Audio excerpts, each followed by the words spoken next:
Okay, it's time for another veterinary vocab. Today's word is endoscopy. Endoscopy is using this camera right here, or an endoscope, that has a small flexible tip at the end with a little light and camera.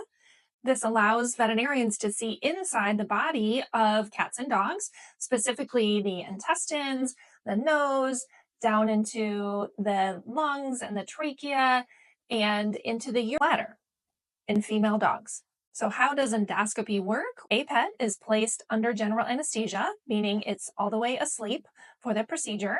This camera and others, there are different kinds of cameras, but specifically this camera will be inserted generally through the mouth down into the intestines, and we can look around and see the inside of the stomach and the intestines and take biopsy samples with little forceps instruments. Endoscopy can also be used to retrieve a foreign object or something that the cat or dog has eaten that it shouldn't. And we can oftentimes pull many of those things back out and not have to have a surgery. There are many different reasons why a pet might need endoscopy. One of the biggest ones is if you've got a cat or a dog that has chronic vomiting or diarrhea or weight loss, poor appetite. There's lots of different reasons that we want to see if there is something more serious happening in the intestines.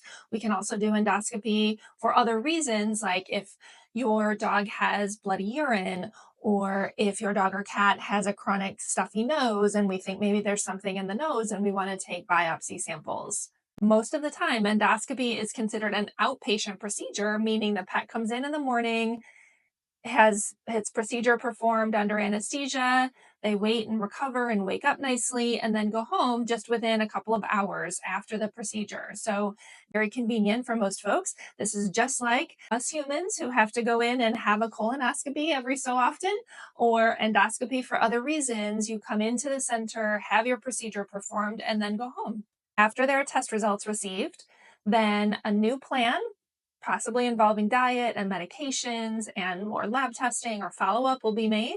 And then your veterinarian and myself will work closely together on what that new plan looks like going forward.